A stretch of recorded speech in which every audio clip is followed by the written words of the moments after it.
vemos, rectificamos, imaginen, miren cómo rectificamos la vía, se siente ahí que hacemos stop duro, stop óseo, incluso el paciente siente un poco, se incomoda cuando topamos el hueso, irrigamos y no refluye nada. Fíjense que no refluye nada ni por el punto lagrimal superior, ni pericánula, y el paciente incluso dice que siente como que pasó el líquido, que tragó.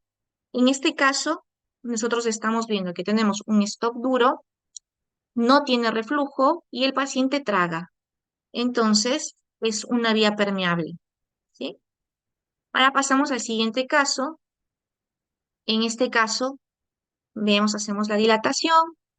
Vemos, esta paciente incluso tiene unos puntos muy dilatados, es porque ella anteriormente ya le hicieron una puntoplastía, así que por eso tiene los puntos más grandes y como horizontales.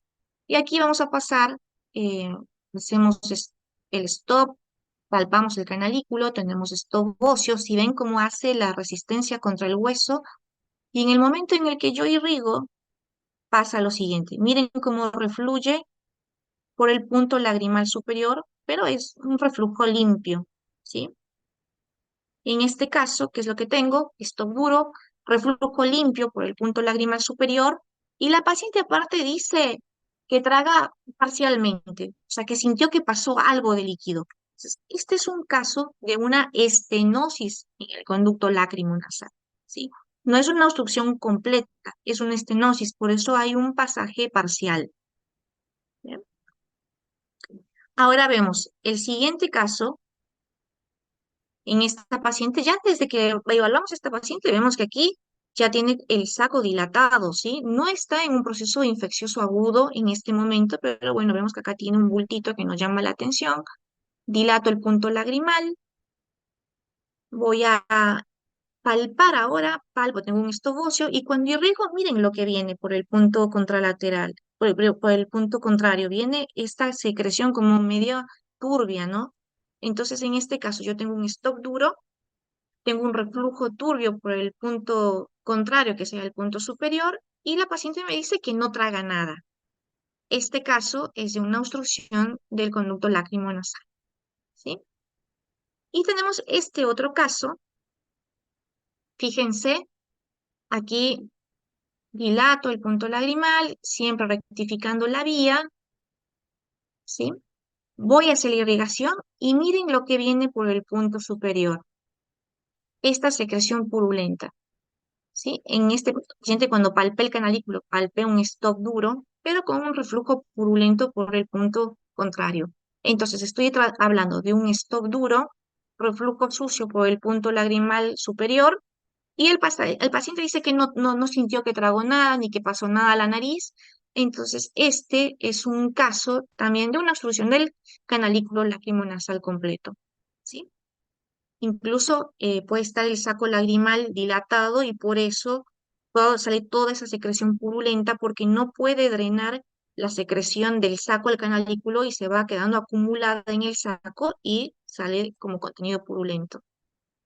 Y bueno, y tenemos este otro caso en el que yo realizo aquí, estoy dilatando, y cuando yo estoy aquí ya dilatando el punto lagrimal, trato de palpar el canalículo, pero van a ver que no se palpa, o sea, no llego a hacer esto óseo, o sea, como que queda, como que me frena, o sea, no tengo una restricción para pasar la sonda a través del canalículo. Este es un stop blando. Y cuando irrigo, se ve que vuelve por el punto lagrimal superior limpio. Ahí, repito que no. Entonces aquí no puedo, veo que no pasa la sonda fácilmente, no hago stop, no toco el hueso, y al irrigar viene limpio por el punto superior. Ahí se ve, no sé si se ve muy bien, ¿no? Viene por el punto superior. Entonces, en este caso, ¿qué es lo que tengo? Tengo un stop blando con un reflujo limpio por el punto lagrimal superior, y aparte el paciente no refiere que sienta nada de pasaje de líquido. Este es un caso de una obstrucción en el canalículo común. ¿Por qué? Porque refluye por el punto lagrimal contrario.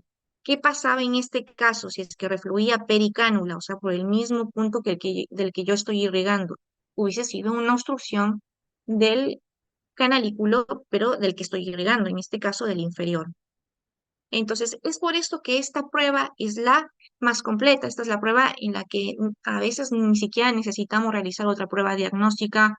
Ya podemos con esto intuir en dónde se puede encontrar la obstrucción de la vía lagrimal y en base a esto determinar cuál sería el tratamiento que yo tengo que dar a este paciente. Ok. Eso es todo. Espero que les haya servido, que les haya quedado claro. Cualquier cosa, es- nosotros estamos en el Hospital Central de San Isidro.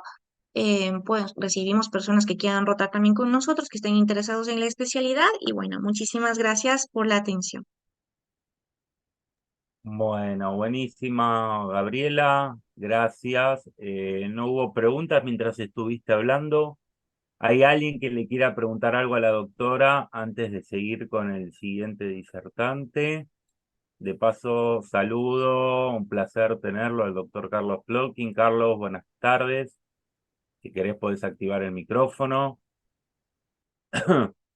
Estás muteado. Hola, ¿se escucha ahí? Perfecto, Carlos. ¿Cómo estás? Bueno, ¿cómo están? ¿Todos bien? Bien. ¿Querés agregar algo vos, Carlos? ¿Querés decir algo? No, ¿sobre qué decís? No, no, si querías hacer algún comentario. Acá No, algunos, no, bueno, algunos... no, no, vi una parte de la exposición muy buena, muy interesante, y bueno, Bueno. No, no felicitaciones hay preguntas, Gabriela. a la expositora. Eh,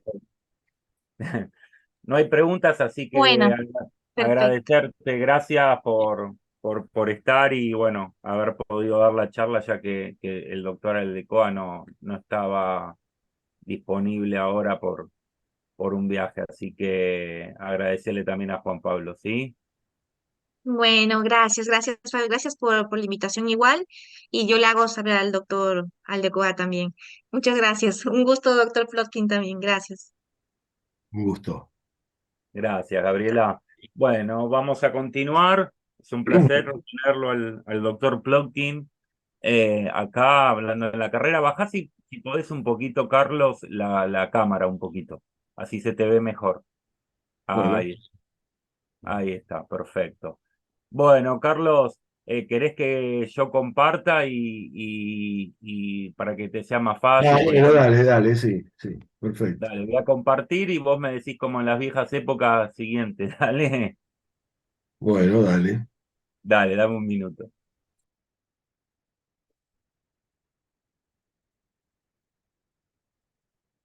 Carlos pregunta, los videos no tienen sonido, ¿no? No, no.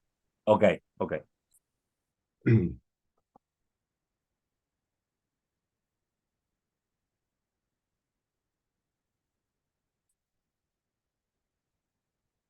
Bueno, vamos a empezar hoy con la charla sobre anatomía de la vía lagrimal, un tema, digamos, no demasiado interesante en cuanto a, tiene alguna aplicación, por supuesto, vamos a referirnos a alguna patología también para alternar un poco, estoy con la voz un poco tomada, perdón, pero bueno, vamos a comenzar diciendo que la vía lagrimal es el sistema excretor o el sistema de evacuación de las lágrimas. Si consideramos que hay un sistema lagrimal, la vía lagrimal forma parte de lo que sería la excreción de la vía lagrimal. Tenemos una parte también productora o secretora, que son las glándulas lagrimales, y que será tratada en otro capítulo. Por supuesto que las lágrimas son útiles y desde que el reino animal estaba sumergido no era necesario la presencia de lágrimas. Cuando abandonó ese medio y pasó a la vía aérea, ahí sí se hizo indispensable la presencia de las lágrimas. Y tanto los batracios primero como después las aves, los reptiles y los mamíferos tienen su sistema lagrimal vigente, por supuesto. Ahí tenemos un sintético resumen de lo que es la vía lagrimal. Bueno, está también la glándula lagrimal, pero en la vía lagrimal en realidad empiezan los puntos lagrimales y termina en la última porción del conducto lacrimonasal, en la válvula de Hasner. Es conocido esto. Vamos a pasar a la siguiente. Y tenemos que considerar también lo que es el lago lagrimal. El lago lagrimal es el espacio limitado hacia adentro por la unión de los bordes libres palpebrales y hacia afuera por una línea vertical que va de un tubérculo lagrimal a otro. El tubérculo lagrimal es lo que contiene el punto lagrimal. ¿Qué hay dentro del lago lagrimal? Dentro del lago lagrimal está la carúncula y el pliegue semilunar que remeda el tercer párpado de algunas aves. La siguiente.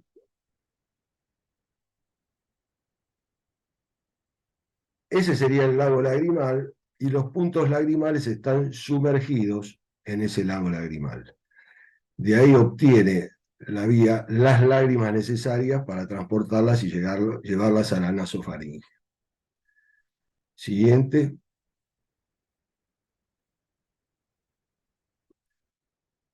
Puntos lagrimales. Los puntos lagrimales tenemos dos, como se sabe. El superior, un cuarto de milímetro, un cuarto de ancho, es levemente más angostito que el inferior, mira hacia abajo y tenemos el inferior que es un poco más ancho, un tercio de milímetro, mira hacia arriba y atrás. La ventaja de esto es que además, como no están a la misma distancia, o sea que uno está más o menos 0,5 milímetros por dentro, el inferior, o sea, el superior está un poquito más adentro que el inferior. Entonces, esto hace que se superpongan, que no se superpongan los puntos lagrimales, sino se juxtaponen. Esto hace que los puntos, al no superponerse, estén permanentemente en funcionamiento. Estén los párpados abiertos o los párpados cerrados. Siguiente. La otra, Fabio.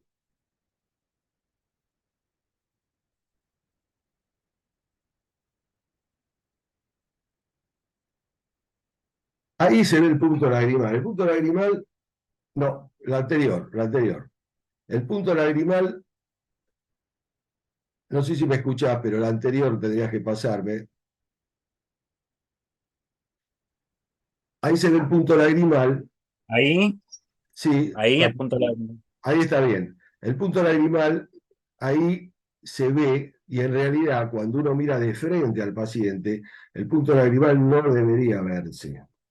Cuando se ve es porque está ligeramente ectropionizado, y a veces es una causa de epífora. Siguiente.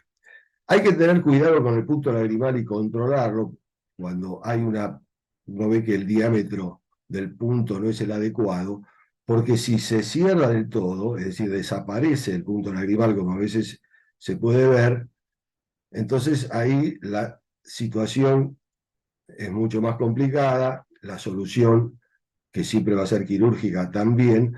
Por lo tanto, ante un punto fimótico, es decir, que tiene un diámetro un poquito inferior a lo normal, si tiene epífora ese punto fimótico, o sea, hay síntomas, debe ser tratado. Si no lo hay, o sea, hay un punto fimótico, pero no hay síntomas, bueno, se puede tener una conducta expectante y realmente controlar periódicamente al paciente para ver si mantiene ese diámetro que no empeore la situación. Si entonces, como dijimos, es fimótico, pero hay síntomas, tenemos que hacer la llamada efinterotomía, que se hará sola o a veces agregando un set como la mini monoca, que muchas veces lo colocamos y otras veces no. Solemos usarlo cuando hay sumado a la fiposis del punto lagrimal, hay una leve estenosis del canalículo. Si no, es de muy buen resultado también la esfinterotomía solamente, practicada en una forma muy sencilla con una tijera de vanas. Ahí está el video, a ver si podemos verlo.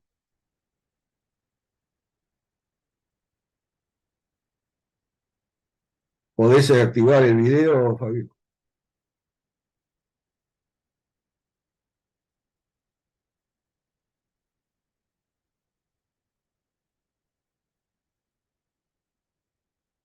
Ahí lo dilatamos al punto lagrimal.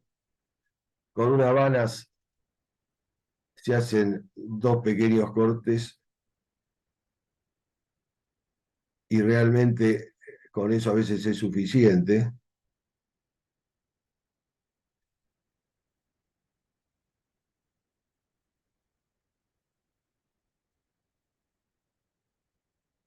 Y en algunos casos introducimos la minimonoca, que generalmente la cortamos un poco porque resulta demasiado larga, y mantenemos la minimonoca durante mes, mes y medio,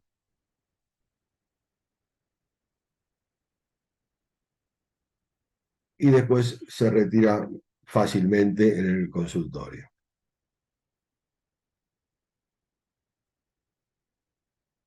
Bueno, pasamos a la otra.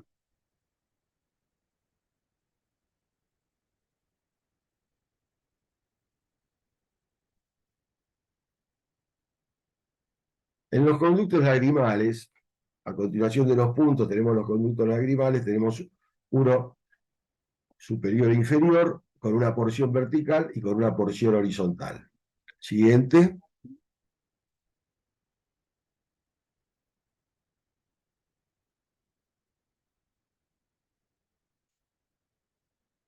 Fabio, me parece que a ver, eso.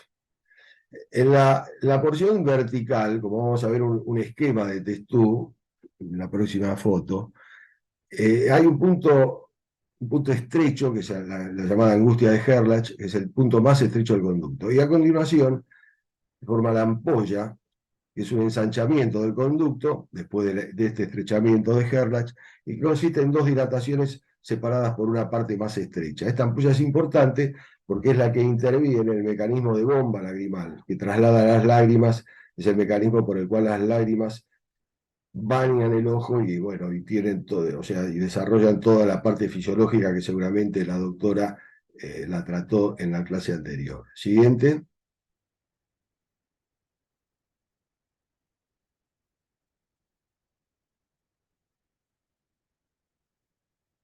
Siguiente, Fabio. No sé, me parece que lo voy a tener que manejar de acá porque. No, no sé por qué te entra vos más tarde, pero ya estaba Ah, pasada. ¿sí? Sí, sí. Bueno, la porción horizontal del canalículo tiene el músculo de Horner adosado que rodea la ampolla. Esto actúa como un esfínter. Es una dependencia del auricular y la contracción del auricular incluso puede llegar a ocluir por completo a la ampolla. Las porciones horizontales que miden 7 milímetros en general desembocan en conjunto en el saco lagrimal, rara vez separadamente. Siguiente.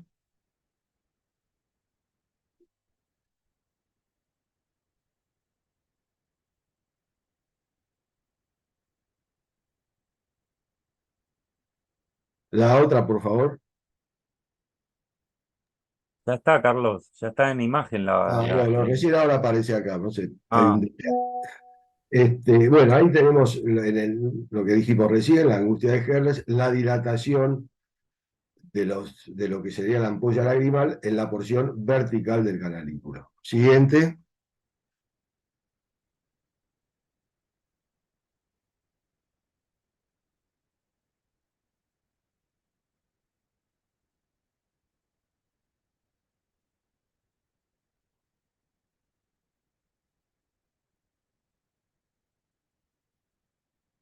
Bueno, después de los puntos lagrimales y los canalículos lagrimales, y llegando ya al saco lagrimal, el saco lagrimal mide aproximadamente 12 milímetros de largo por 4 de ancho y está en el conducto lacrimonasal, que tiene un labio anterior, que es la apófisis ascendente del maxilar, y un labio posterior, que es el ubis.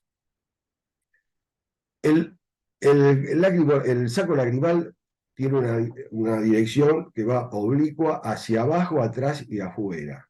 ¿eh? No es hacia adentro. Uno a veces piensa que el conducto tiene una dirección hacia afuera, hacia adentro. En realidad es hacia afuera. Y tenemos que tener en cuenta esto cuando se realizan los sondajes de la vía lagrimal. Sobre todo en los chicos que se hacen sondajes, recordar siempre esa dirección. El saco lagrimal tiene una cúpula, que es el fornix, y donde hay insertado un fascículo muscular que también tiene una función de aspiración de las lágrimas. En la cara anterior hay una bolsa que ya en la etapa fetal existe, una bolsa prelagrimal con un tejido celular que luego en el adulto se enrarece ese tejido y a veces confunde con el saco lagrimal. Cuando se hacen las dacriocitorrinostomías, muchas veces pensamos que estamos en presencia del saco lagrimal y en realidad es una bolsa prelagrimal que está entre el saco lagrimal y el tendón del orbicular, ¿no es cierto? Que sabemos que está delante del saco lagrimal, pero no precisamente a veces delante del saco, sino a veces de esta bolsa prelagrimal que la tenemos que tener en cuenta. Y en su configuración anatómica interna, el saco lagrimal presenta dos depresiones que no tienen un valor realmente fisiológico, que se llaman seno de Mayer y de Arp. Siguiente.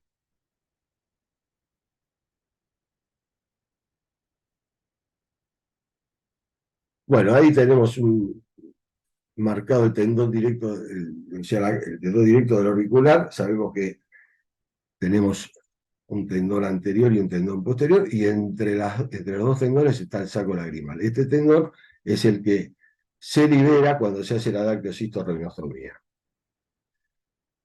Siguiente.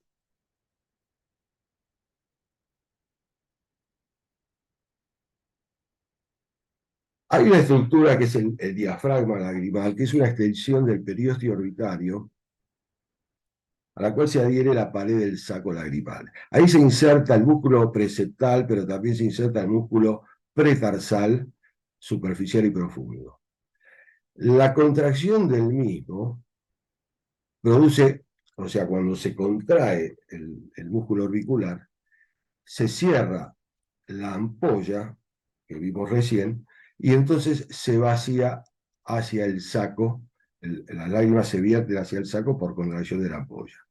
Cuando se relaja el orbicular, entonces la ampolla se dilata y extrae las lágrimas del lago lagrimal que también vimos al principio. Ese es el mecanismo de la bomba lagrimal fundamental para que la fisiología se cumpla y puedan ser llevadas las lágrimas desde su sector secretorio, que son las glándulas, hasta su sector excretorio, que son las vías lagrimales. Siguiente.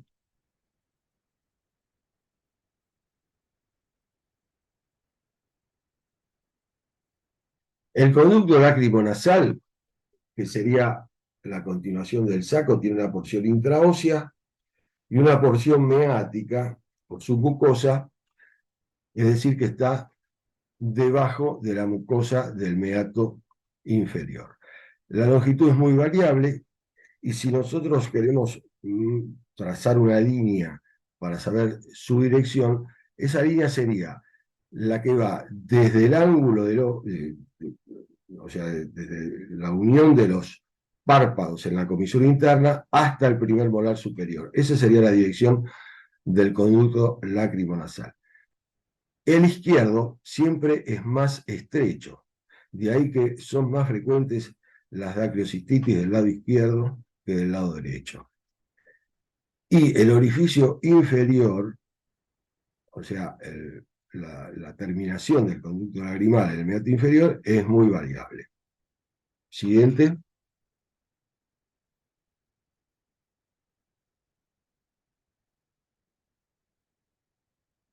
Bueno, ahí es otro esquema, como vimos antes, donde se ve los puntos lagrimales, el saco lagrimal, el conducto lacrimonasal. Es importante localizar acá el cornete medio y el cornete inferior. Son estructuras que también, cuando se hace una cirugía de vía lagrimal, es de buena práctica, sobre todo en las operaciones de Jones, y ahí es indispensable, tener idea de la anatomía nasal, si está todo en orden. Por eso es frecuente la derivación al otorrinolaringólogo para que evalúe si la anatomía nasal está en condiciones como para o sea, someter al paciente a una cirugía, ya sea una dactiocitorrinostomía y con mayor razón a una cirugía de Jones. Siguiente.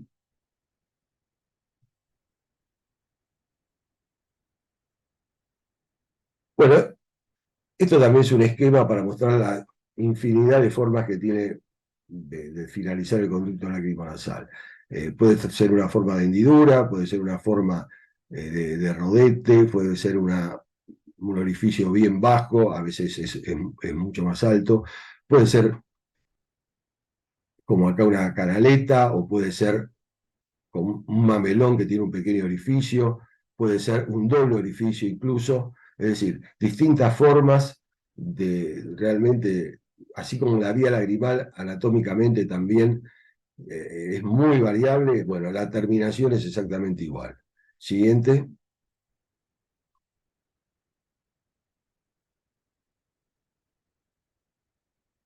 Hay unas válvulas a las cuales pomposamente se las han denominado válvulas, pero en realidad son repliegues mucosos que reciben estos nombres y que están ubicadas en distintas partes a lo largo de toda la vía lagrimal. Por ejemplo, una de Boyer-Dalek, que es en la zona del estrechamiento, de la llamada angustia.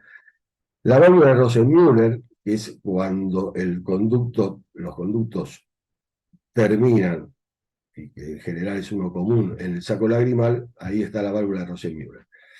En el saco lagrimal podemos ver, entre el saco y el conducto lagrimal, la válvula de Krauss, en la mitad del conducto lacrimonasal, la de Taillefer, y en el orificio inferior, la de Hasner, que es también importante porque evitaría el reflujo de las secreciones o incluso del aire desde la nariz.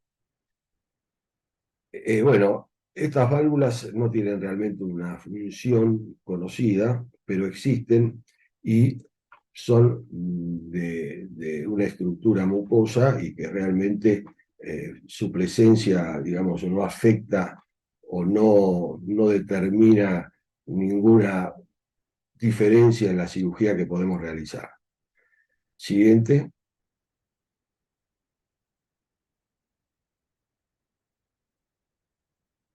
Bueno, y la irrigación de la vía lagrimal está dada por la arteria angular, que es rama de la facial, y sobre todo la arteria palpebral superior e inferior, que es rama de la oftálmica. Acá lo que hay que tener en cuenta en este sector, cuando hacemos la dactiocitorrinostomía, que estamos también no solamente con la arteria angular, sino con la vena angular, que se halla un poco por dentro de la arteria, y que, bueno, cuando hacemos la dactrio y aparece, hay que separarla, clampearla, y cuando uno se la lleva por delante, realmente se encuentra con un sangrado profuso que dificulta la intervención. Siguiente. Ah,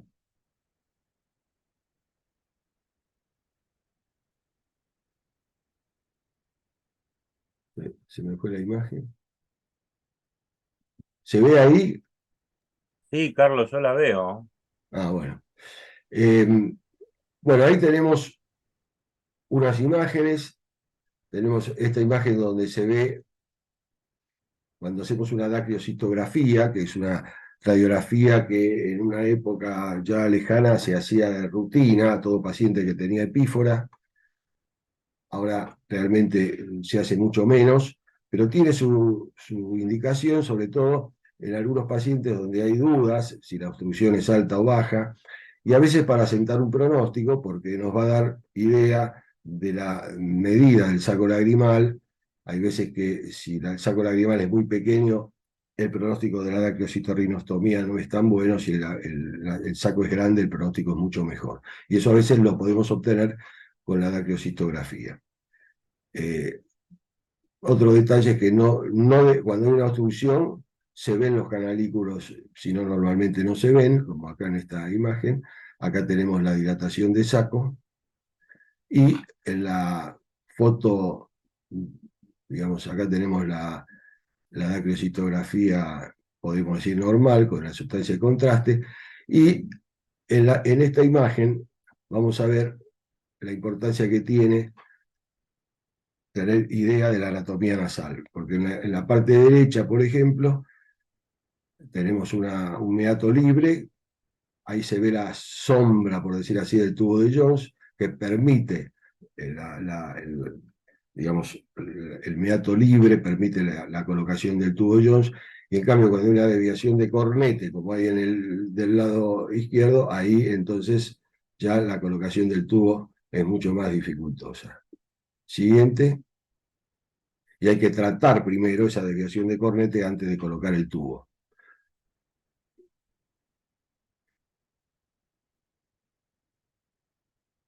Bueno, ahí la imagen de una dacriocistitis con su correspondiente imagen radiológica de dilatación de saco. Siguiente.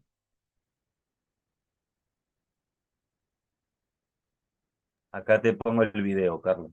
Bueno, bueno, ahí se muestra un poco cómo anatómicamente, una vez que hemos hecho la osteotomía en la dacrio, que siempre tiene que ser aproximadamente de 1 centímetro cuadrado, ahí está colocado el silicón,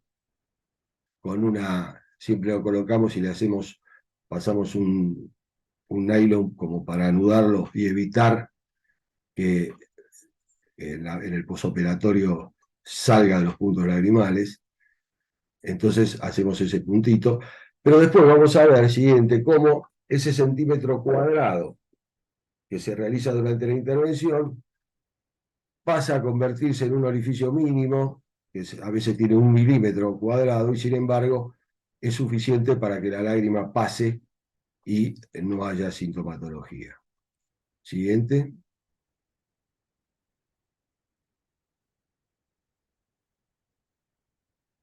Bueno, menciono esto, para hacer la osteotomía, ya desde hace unos años estamos utilizando un láser diodo que permite hacer la osteotomía a través del punto lagrimal, pasando la sonda por el canalículo inferior, llegando hasta el hueso y haciendo la osteotomía con el diodo láser. En los casos que hay ausencia de punto lagrimal, entonces como no podemos utilizar el canalículo, a través de una sonda canalada se puede colocar la sonda y llegar a hacer la osteotomía basándonos, o sea, como referencia a la sonda canalada. Siguiente.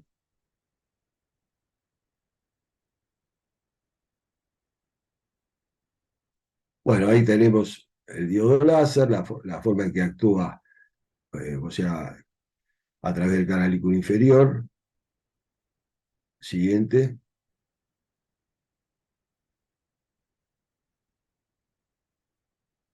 Sobre todo útil para colocar los tubos de Jones, que como ustedes saben, bueno, ya de esto seguramente ya se lo han mostrado.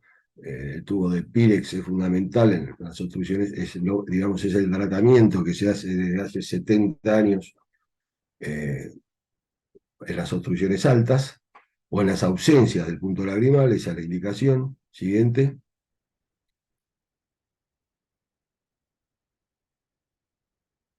Acá va el video también, Carlos. Bueno,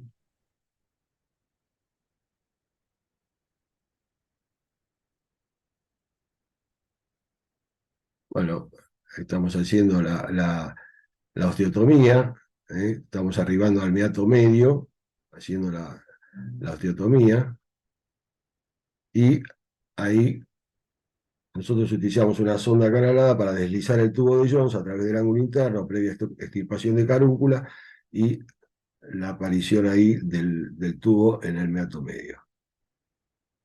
Siguiente. Ahí se ve esa es una gotita fluoresceína que se pasa para demostrar digamos, la permeabilidad. Bueno, y esa es la posición que debe adoptar el tubo de Jones, esa es la dirección correcta, y su presencia en la fosa nasal.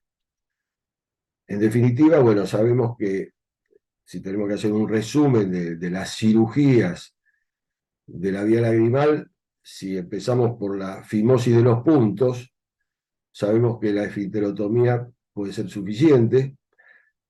En algunos casos que hay una estenosis canalicular, se puede agregar el set de silicón, que es la minimonoca, En las obstrucciones bajas, es decir, cuando el saco lagrimal está dilatado, tenemos que hacer una dacriocitorrinostomía, y cuando la obstrucción es alta, es decir, cuando hay o una ausencia de punto lagrimal o cuando hay una obstrucción total del canalículo común, entonces ahí no queda otra alternativa que colocar el tubo de Jones.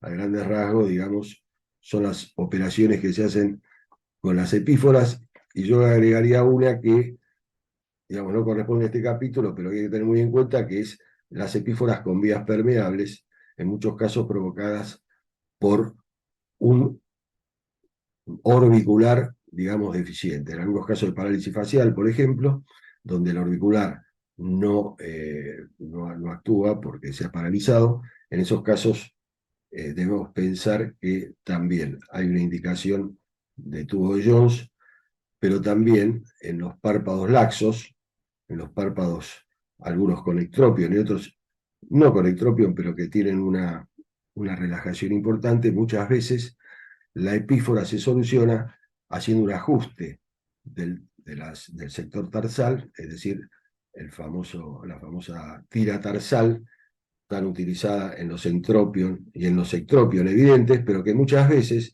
sin llegar a esta patología propiamente del párpado, hay que pensar que la relajación del párpado, simplemente porque se ha debilitado por diversos motivos, entonces puede traer una epífora y debe ser tratada con la tira tarsal, que sería la otra gran operación, digamos, en los casos de epífora.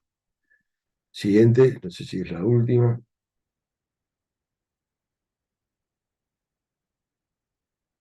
Bueno, muchas gracias. No sé si hay alguna pregunta. Ah, es la última, es la última. A ver, no sé por qué había ese delay. Sí, un Tenías... delay medio molesto.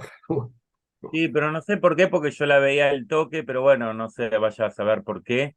A ver si Encima hay tenés alguna que ir pregunta. a Boca y se te hizo tarde.